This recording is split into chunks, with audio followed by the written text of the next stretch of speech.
Welcome to Wisdom for the Present, where we take ancient truth and bring it into clear, modern understanding. This episode uses AI-generated narration based on human-researched and written material. So I want you to imagine, just for a second, standing in a gorge so incredibly narrow that the sky is just this tiny blue ribbon hundreds of feet above you. Right, like you're completely boxed in. Exactly. You are surrounded by an impregnable city, carved directly into sheer red rock. And the people who lived here, they controlled the ancient world's trade routes and had such, ridiculous geographical privilege that they honestly thought they were literal gods. Yeah, they figured no army could ever touch them. But then, a 21-verse letter written by an absolute nobody predicts their complete erasure from history. And the crazy thing is, it came exactly true. Today, we are taking a deep dive into the shortest book in the Old Testament, the Book of Obadiah. And, it might sound like just some dusty ledger of ancient doom. Yeah, a bit obscure, right? Right. But as we're going to unpack today, it is actually this uncomfortably accurate X-ray of human psychology. It breaks down the architecture of our own hidden pride. The exact anatomy of how we betray our neighbors. Exactly. And the really devastating consequences of, weaponizing someone else's tragedy. The premise of this ancient text challenges a very modern assumption we make, because we tend to think that ancient texts couldn't possibly understand the nuance of how we operate today. Oh, absolutely. We assume that because they didn't have our, psychological vocabulary, they just can't speak to our modern issues. We think modern problems require modern frameworks. Right. But Obadiah kind of just strips away the technology and the modern geopolitical labels, doesn't it? It really does. It exposes the raw mechanics of malice and security. And the sources we're utilizing today for this deep dive, like the biblical text itself, plus these extensive historical and theological commentaries from writers like Albert Barnes and Matthew Henry. Right, those are foundational for us today. Yeah, they take what looks like a tiny footnote in ancient Near Eastern history and reveal it as really a masterclass on the darker sides of human nature. And the mission of this deep dive is to extract that practical wisdom and translate it into a real-life application for you, the listener. Because Obadiah is basically asking you to look really closely at where you find your security. And how you view the people you consider your rivals, right? Exactly. But, okay, let's unpack this.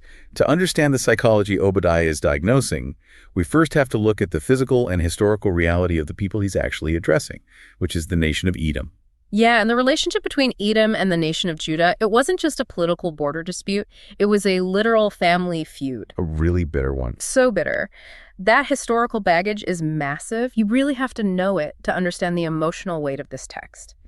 So the nation of Edom was made up of the descendants of Esau, and the nation of Israel, specifically the southern kingdom of Judah that Obadiah focuses on, they were the descendants of Esau's twin brother, Jacob. The famous twins. Right. And if we look back at Genesis, these two were literally fighting before they were even born. It's wild. The entire relationship was defined by a struggle for dominance, stolen birthrights, profound deception. Jacob tricked their blind father Isaac. Right, into giving him the primary blessing. Exactly, which forced Esau into this secondary, much harder existence. I always found that backstory so fascinating because it just perfectly explains the foundational resentment. Esau was the older brother. He was the hunter. He was the one supposed to inherit all the power. Yeah, but through all this cunning, Jacob just stole it. And Esau's descendants, the Edomites, they basically carried that generational trauma and jealousy for centuries. They just never let it go. No, they held onto it tight. And by the time Obadiah is writing this, which is, hundreds of years later? Yeah, centuries later. Edom has established itself in this very specific, incredibly unique geographical location south of the Dead Sea. They essentially build a society entirely out of their desire to never be vulnerable again. Yeah. The geography of Edom, specifically their capital city, is the physical manifestation of that exact desire. The city was originally called Sela, and later the Greeks knew it as Petra. Petra, right. Yeah, and this wasn't a city built on a hill or, fortified with wooden walls. It was carved directly into a massive, towering range of red sandstone cliffs. It's just unbelievable to picture. To even approach the city, an invading army would have to march through this geological feature called the Sick. Okay, let's paint a picture of the Sick for you listening, because understanding this gorge is totally the key to understanding Edom's mindset. Absolutely. The Sick is this natural tectonic fissure in the earth. It's about 1.5 miles long, and if you're walking through it, It winds and twists like this dry riverbed. And the sheer rock walls on either side, they rise up hundreds of feet into the air. Right. And in some places, this gorge is only like 10 to 30 feet wide. So imagine an ancient army trying to march through there. Oh, it would be a nightmare. They couldn't form a phalanx. They couldn't bring in siege engines. No way. Yeah. They'd be forced to march single file or at best in these super narrow columns, totally blind to what was around the next corner. Right. And while that army is squeezing through this dark, narrow crack in the earth, the Edomite defenders are stationed way up high above them on the cliffs. Just waiting. Exactly. From that vantage point, a handful of defenders wouldn't even need sophisticated weaponry. I mean, they could literally just roll boulders over the edge and decimate an entire battalion. Wow.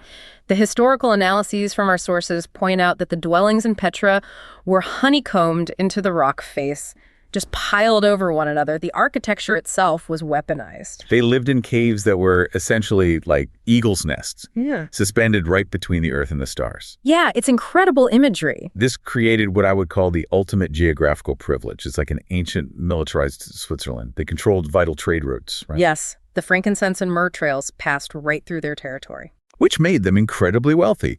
They collected these heavy tolls from caravans, and if anyone tried to conquer them to take that wealth, they just retreated into the sandstone where no one could follow. They had limitless money and an impenetrable defense. But here's where it gets really interesting. Obadiah identifies that this exact geographical privilege created a profound psychological crisis. The text opens with God telling Edom, "The pride of your heart has deceived you, you who dwell on the cliffs of the rock, whose habitation is high, who says in his heart, 'Who will bring me down to the ground?'" And what's fascinating here is the phrasing. Obadiah doesn't say, "The height of your cliffs has deceived you." Oh, right. He locates the deception entirely within the human heart. The rocks were really just the enabler. Edom took a natural physical advantage and completely internalized it into an arrogant self-sufficiency. So they thought it was them, not the rocks. Exactly. And this is a well-documented psychological phenomenon even today. When human beings are completely insulated from risk, they begin to attribute their safety to their own inherent superiority. Rather than their lucky circumstances. Right. They start to believe they are the authors of their own reality. That concept of deception is terrifying, honestly, because the nature of being deceived is that you don't know it's happening. The Edomites looked at their walls and thought, this is objective reality. We are untouched. They confuse the durability of their sandstone with the durability of their own empire. But translating this to the 21st century, it forces a really uncomfortable question for you, the listener, because, we don't carve our cities into red sandstone anymore. No. But we still build our own versions of Petra. We construct fortresses out of different materials. And the materials change, but the impulse is completely identical. The modern fortress is built out of diversified stock portfolios, advanced degrees from elite institutions. Gated communities. Yes, gated communities, curated digital networks. We build these padded walls around our lives, and we sit in the center of them, looking out at the volatility of the world. And we subconsciously think exactly what Edom thought. Who will bring me down to the ground? We really do. But wait, I have to push back on this a little bit, because the idea that seeking security is inherently a moral failure, I struggle with that. Sure, yeah. If you have the means to protect your family, right? To secure excellent health insurance, to build a financial safety net so you don't end up on the street during an economic downturn. Society praises you for that. We call it being responsible. Exactly. So at what point does basic self-preservation and responsible planning cross the line into the kind of toxic, deceptive pride that Obadiah is condemning? Surely God doesn't want everyone living in perpetual vulnerability. And that tension is exactly where the moral weight of this text resides. Matthew Henry's commentary draws a really sharp dividing line here on what he calls carnal security. Okay, carnal security. Right. The security itself is not the sin. The wealth and the high vantage point are not the core issue. The line is crossed when security generates contempt for others. It becomes toxic when your safety makes you feel superior, and more importantly, when it destroys your empathy. Think about it. Edom's high vantage point literally allowed them to look down on their neighbors. Wow. Yeah, literally and figuratively. Exactly. When you are so insulated from risk that you become numb to the struggles of people who lack your advantages, you have officially entered the territory of the Edomites. That completely shifts the perspective for me. It's not about the size of the bank account or the height of the wall.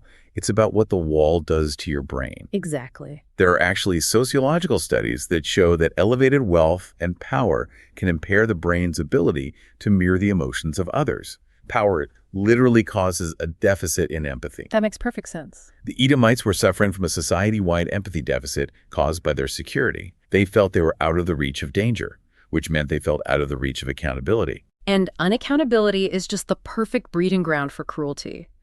When a society believes it answers to no higher moral order, when it believes its fortress excuses it from the demands of human brotherhood, it will inevitably begin to exploit those who are vulnerable. And God's response to this in verse 4 is an absolute dismantling of that illusion, right? Totally. It says, "Though you mount on high as the eagle, and though your nest is set among the stars, I will bring you down from there." The message is that reality, and ultimately justice, just cannot be outrun by geography or wealth. So this serves as a major reflection for you as you listen. Where is the Petra in your life? What external fortress are you trusting in right now to keep the chaos of the world at bay? And crucially, is that fortress excusing you from empathy? Yeah. When you see someone struggling, whether it's someone facing foreclosure or dealing with a public failure, do you look at them from the safety of your own stability and think, well, they should have built a better fortress like I did? If your comfort is making you contemptuous, the pride of your heart is deceiving you. And this internal deception didn't just remain an isolated attitude for Edom. It wasn't a victimless arrogance. No, it got real very quickly. It did. The text moves from diagnosing their pride to detailing exactly how that pride weaponized itself when an external crisis hit. Which brings us to the historical event that triggered Obadiah's prophecy. Right. We're looking at the period around 586 BC, during the Babylonian siege and destruction of Jerusalem. Yeah. And we need to unpack the sheer horror of this event to understand the gravity of Edom's actions. Because the Babylonian army under King Nebuchadnezzar didn't just conquer Jerusalem, they annihilated it. A siege in the ancient world was just a slow, agonizing process. It was brutal. The Babylonians surrounded the city, completely cutting off all food and water supplies. The starvation inside the walls reached unimaginable levels. And eventually, the Babylonians breached the walls. Right. They slaughtered the inhabitants in the streets, they burned the temple to the ground, and they marched the surviving traumatized population across the desert into exile. The text actually describes it as the day strangers carried away his forces, and foreigners entered into his gates and cast lots upon Jerusalem. And the burning question Obadiah asks is, what was Edom, the brother of Judah, doing while this massive catastrophe was unfolding? And the answer is laid out in verses 12 through 14. The text uses this rapid-fire sequence of 8 "thou shouldest not" statements. In the original language, these are emphatic, blistering indictments detailing exactly what Edom did. This section of the text is honestly one of the most brilliant psychological breakdowns of malice in ancient literature. It maps the exact step-by-step progression of betrayal. I want to walk through these steps because they reveal that betrayal isn't a sudden event, right? It's a staircase. Exactly, a staircase. The first step the text identifies is apathy, or voyeurism. Obadiah says, "You should not have looked on the day of your brother in the day that he became a stranger." While Jerusalem was starving and burning, Edom stood on the cliffs and simply watched. They were passive spectators to a tragedy they could have helped mitigate. They could have sent aid or, at least offered diplomatic pressure. But they chose to be an audience. Yeah. It's the weaponization of the bystander effect. They use their geographical privilege to turn their brother's execution into a spectator sport. Wow. But the psychological commentary on this text from Matthew Henry points out that human nature cannot remain in a state of passive observation for long. Apathy inevitably decays into something darker. Which brings us to the second step, schadenfreude. The text says, "Neither shouldest thou have rejoiced over the children of Judah in the day of their destruction. Neither shouldest thou have spoken proudly in the day of distress." Schadenfreude is that deeply uncomfortable German word that means taking pleasure in someone else's pain. They moved from watching the fire to, warming their hands by it. Because of that ancient sibling rivalry? Exactly. That deep-seated jealousy of Jacob stealing the birthright. The Edomites felt this sick thrill seeing Judah finally get crushed. The text says they spoken proudly, which implies they were openly mocking the refugees. Probably saying things like, "Look at the chosen people now, where's their God?" They finally got what was coming to them. Right. And allowing yourself to enjoy the destruction of a rival, it fundamentally rewires your moral circuitry. Once you have justified laughing at a victim, you've stripped them of their humanity. And once they are no longer human to you, it is a very short psychological step to the third stage, which is exploitation. Verse 13 says, "Thou shouldest not have entered into the gate of my people in the day of their calamity, nor have laid hands on their substance." So they came down from the mountain. The Babylonians did all the heavy lifting of breaking down the gates and killing the defenders, and then Edom just swooped in like vultures to pick the bones clean. They walked into the burning homes of their brothers and looted their possessions. The arrogance of that is just staggering. They essentially piggybacked on Babylon's war crimes to enrich themselves. But even looting wasn't the bottom of the staircase. There was a fourth and final step: murderous betrayal. Yes. Verse 14 reads, "Neither shouldest thou have stood in the crossway to cut off those of his that did escape. Neither shouldest thou have delivered up those of his that did remain in the day of distress." So during the chaos of the city falling, groups of Jewish refugees managed to slip past the Babylonian lines. They were fleeing down the desert roads, completely desperate, starving, just trying to find sanctuary. And who was waiting for them at the crossroads? The Edomites. But instead of opening their impenetrable rock city and offering asylum to their own flesh and blood, Edom hunted them down. They blockaded the escape routes. They killed some of the refugees themselves, and the ones they captured, they handed over to the Babylonian soldiers. Probably just to curry political favor with the new imperial superpower. They literally delivered up their brother. This escalation from standing on the sidelines to actively hunting down survivors, it demonstrates a terrifying truth about human malice. The commentators emphasize that malice is not a static state. You can't safely entertain passive contempt for someone. No, you really can't. If we connect this to the bigger picture, if you permit yourself to enjoy the spectacle of someone's ruin, you are setting yourself on a trajectory that ends at the crossroads. Obadiah condemns the passive observer just as fiercely as the active destroyer. Because in the grand moral accounting, the trajectory of the heart matters just as much as the physical action. Even thou wast is one of them.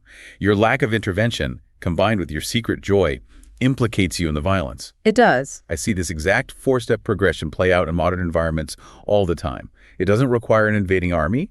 It happens in corporate offices, in social circles, and especially online. Oh, online for sure. Think about a scenario where a colleague you have always secretly envied makes a massive public mistake. Maybe they botch a critical presentation that costs the company a major client. What is the human instinct? Step one, you just sit in the meeting and watch them drown. Right. You don't jump in to clarify their point or help them salvage the pitch. You just observe. Voyeurism. And step two follows almost immediately when you get back to your desk. You feel that shameful rush of dopamine. You might even go on a messaging app and text another coworker, laughing about how terribly they performed. You are rejoicing in the day of their destruction. You are speaking proudly. Which opens the door for step three. You realize this colleague is probably going to be demoted or lose their biggest accounts. So you quietly go to management and pitch yourself to take over their territory. Entering the gate in the day of their calamity and laying hands on their substance, you're using their tragedy for your own upward mobility. And the final step, the murderous betrayal, occurs when that colleague is eventually fired and tries to recover. Perhaps they're interviewing at a new firm, and a recruiter calls you for a reference. You have the power to help them escape the wreckage of their mistake. But instead, you stand in the crossway. Exactly. You give a backhanded recommendation, or you actively sabotage their reputation to ensure they stay down. Maybe just to protect your own ego or your standing in the industry. You deliver them up in the day of their distress. The parallels are exact. The human heart hasn't evolved past this at all. We just swapped out ancient desert crossroads for LinkedIn and corporate HR departments. So for the listener, this requires a deeply uncomfortable self-audit. Monitor your internal reaction the next time a rival faces a genuine crisis. When someone you deeply disagree with politically, or an ex-friend or a competitor takes a massive public fall, what is your first physical instinct? Do you feel empathy, or do you feel a rush of schadenfreude? Obadiah is warning you across 2.5 millennia that rejoicing in another's ruin is the first step toward becoming a participant in it. You have to kill that pride at step one. Because if you don't kill it, you will eventually face the consequences of the system you are helping to create. Which brings us to a massive pivot in the text. Edom committed this horrific betrayal, profited from the looting, secured their borders by allying with the Babylonians, and retreated back into their rock fortress, thinking they had played the geopolitical game perfectly. They honestly thought they had won. So what does this all mean for Edom? They committed this betrayal from their safe mountain. How does justice actually reach a nation that is perfectly insulated?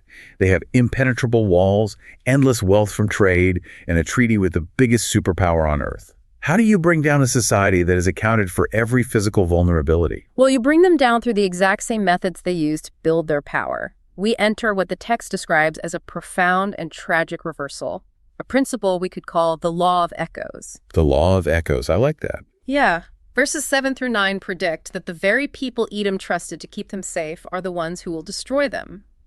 The text says, "All the men of your confederacy have brought you on your way, even to the border. The men who were at peace with you have deceived you and prevailed against you. Friends who eat your bread lay a snare under you." Let's dig into the mechanics of these ancient alliances, because it makes the betrayal so much more vivid. The men of your confederacy refers to the neighboring states and nomadic tribes that Edom had entered into defensive leagues with. Right, groups like Moab, Ammon, and eventually the Nabatean Arabs. And in the ancient Near East, eating someone's bread wasn't just, having them over for dinner. It was a deeply sacred covenant. Sharing a meal meant you were bound by the gods to protect each other. Breaking that bond was considered one of the most heinous crimes imaginable. Yet Obadiah says these exact allies are going to lay a trap. And notice the tactical brilliance of the trap here.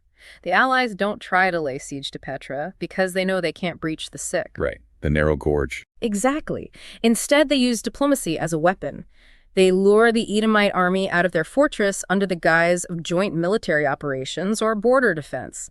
They bring them even to the border, stretching Edom's forces far from the safety of the sandstone cliffs. And once Edom is exposed in the open desert, the allies turn on them, cutting them off from their own fortress. It is a masterclass in irony.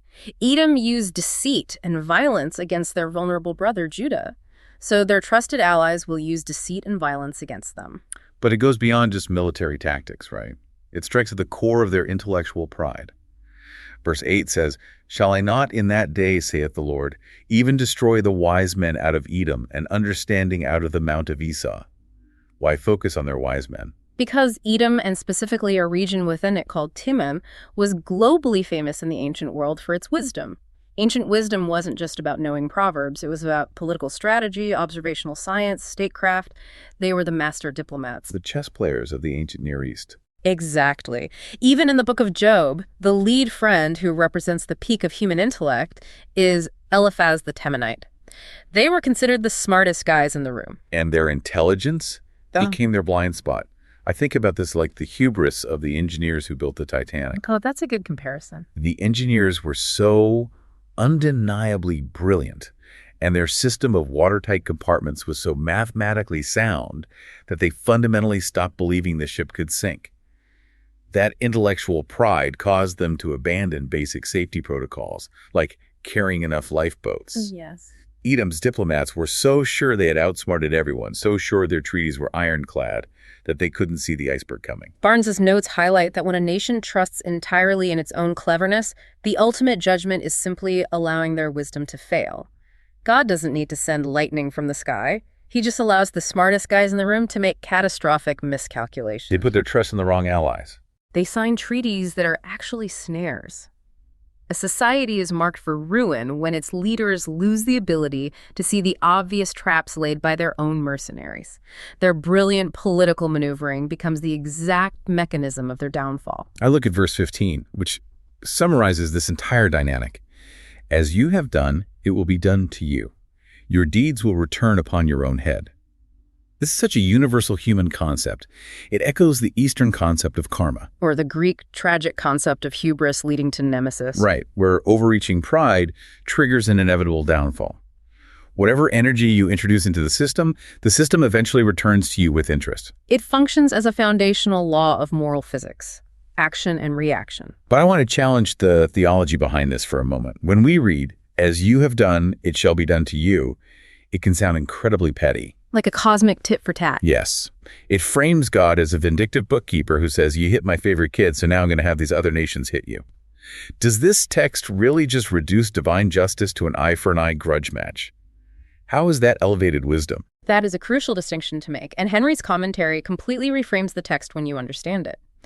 The consequences Edom faces are not petty revenge. They are the natural, tragic, and unavoidable results of the sociological system Edom chose to participate in. Okay, unpack that. Consider the environment Edom created.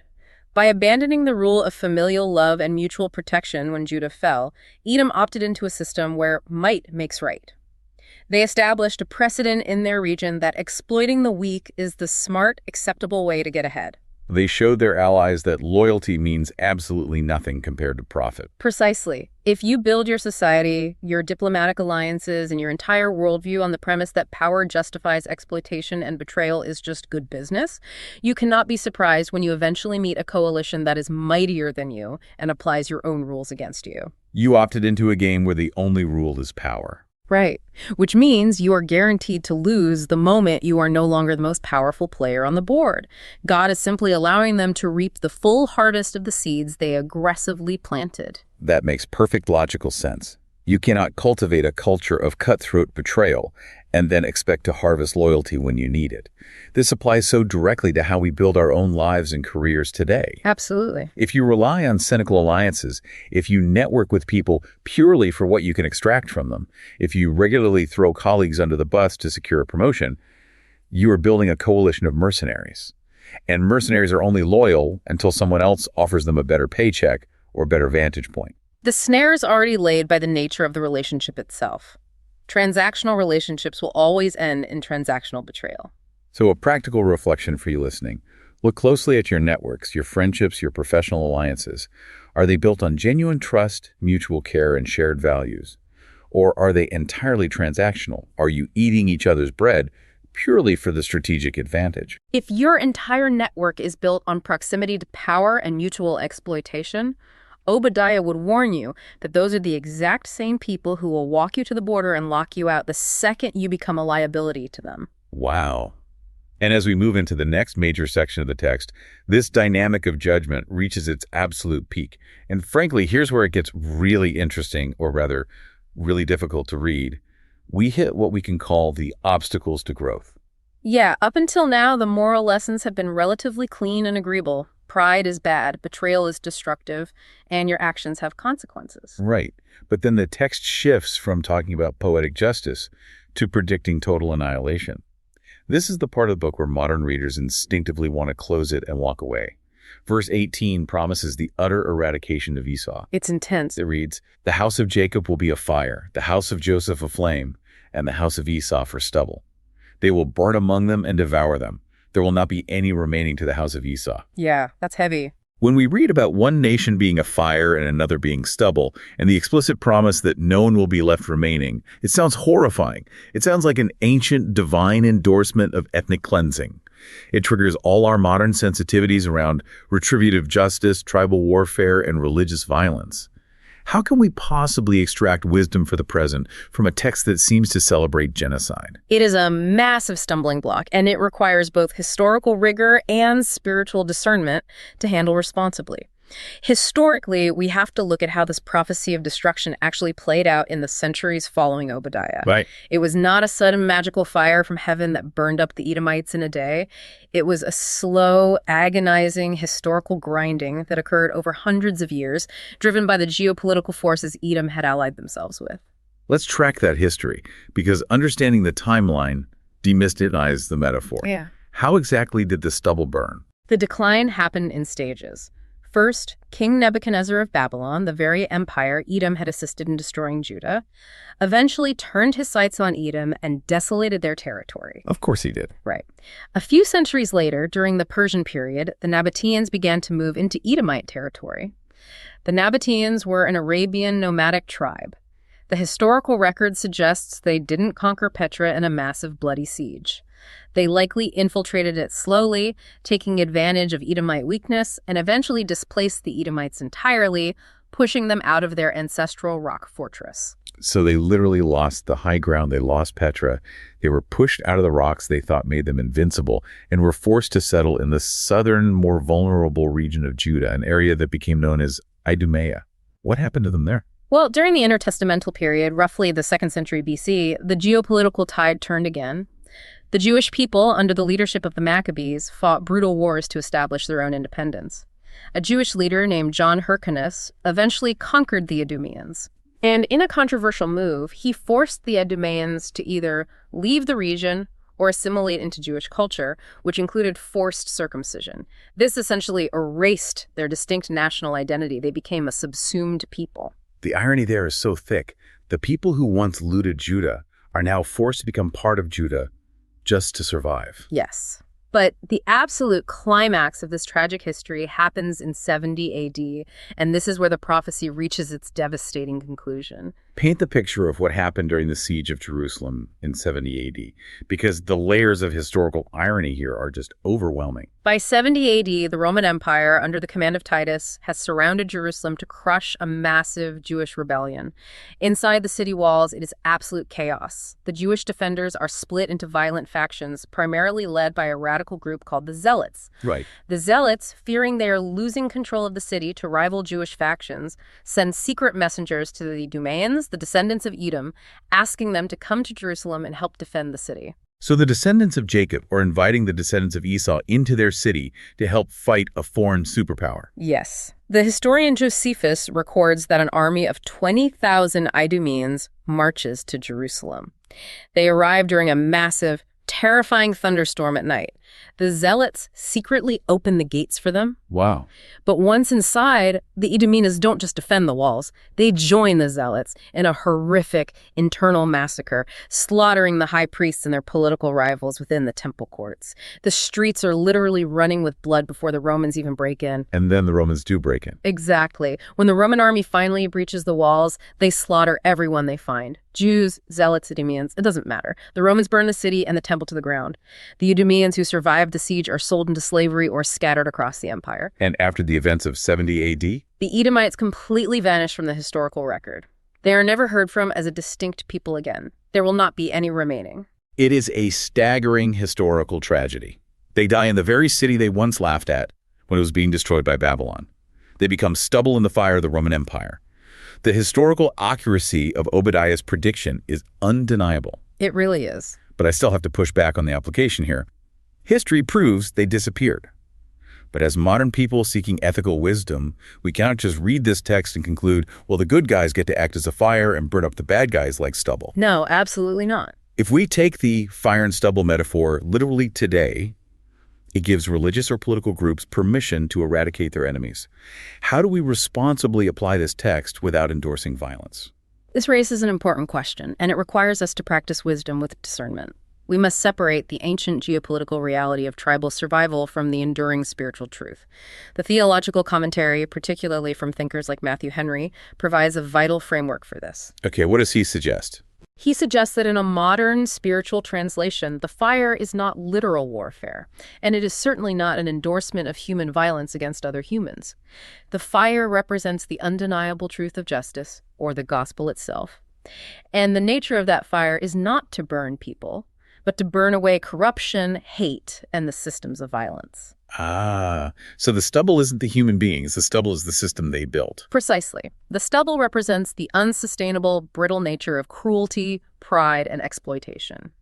When the light and heat of truth enter a culture, it consumes oppressive structures like fire hitting dry wood.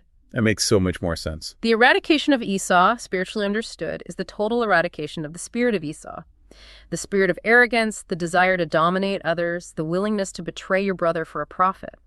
The promise of verse 18 is that injustice is not a permanent fixture of reality. A society built on Esau's values is inherently combustible. It cannot last forever. It will eventually be burned away by the arc of justice. That is a profound and necessary shift in perspective. It means this prophecy isn't about the oppressed getting the chance to put their boot on the oppressor's neck.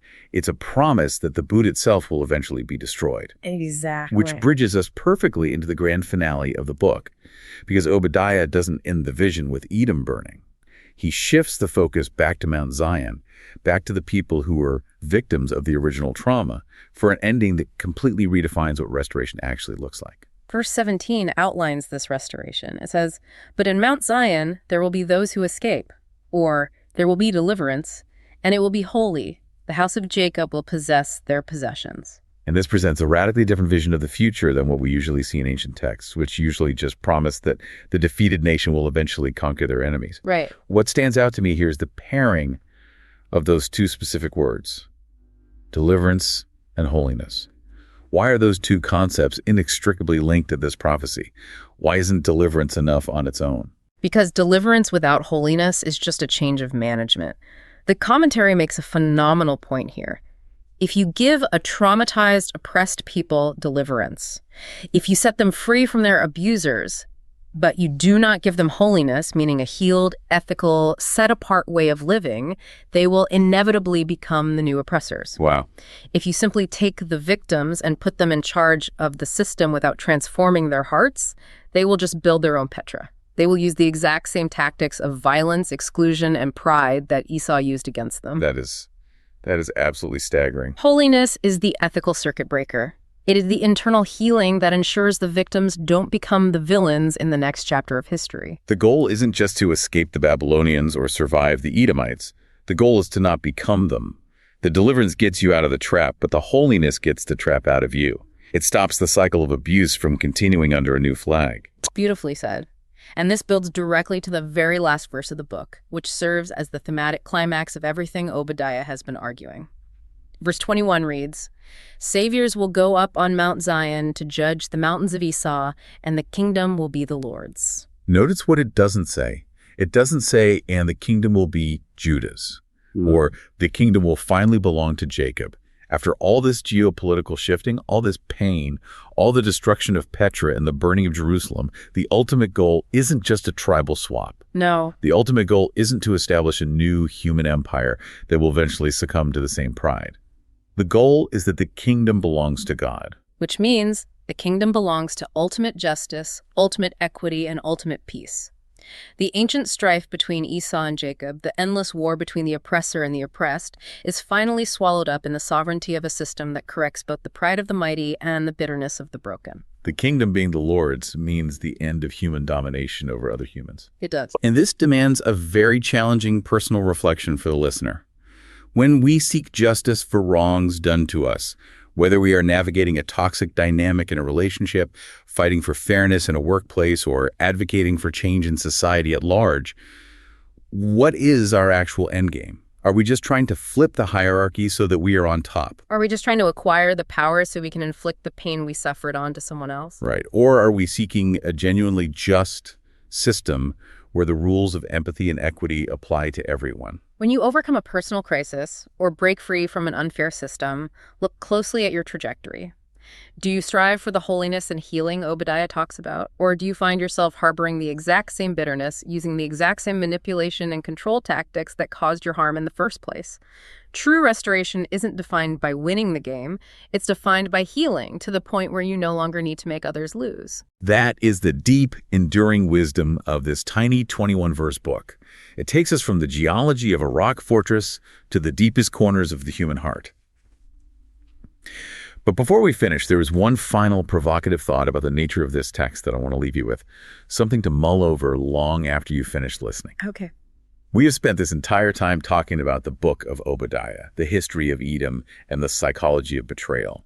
But we haven't talked about Obadiah himself. And there's a profound, almost poetic reason for that omission. If you look at the historical data, we know absolutely nothing about the man who wrote this. Nothing at all. The name Obadiah simply means worshiper of Yahweh or servant of God. He provides no genealogy. He lists no hometown. He doesn't even tell us which king was on the throne when he prophesied. He is a complete historical ghost. He steps out of the shadows, delivers this timeless, blistering warning about pride, empathy, and justice, a warning that accurately predicted the fall of an impregnable empire, and then he simply steps back into total obscurity. Contrast that anonymity with the people he was prophesying against. Edom carved their names into solid sandstone.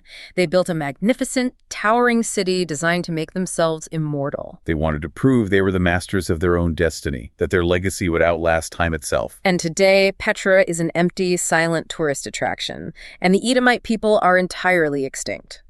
But the words of the anonymous prophet, who only cared about magnifying a truth larger than himself, are still actively reading our hearts 2.5 millennia later. It forces us to look at our own lives and ask a defining question. Is the legacy we are building meant to magnify our own names in stone? Are we spending our energy trying to build a Petra of wealth, status, and recognition that will inevitably crumble into dust? Or is our legacy meant to serve a truth, a justice, and a love that is larger than ourselves, even if it means our names remain completely obscure? That's the heart of this section. This is Wisdom for the Present, where understanding leads to clarity.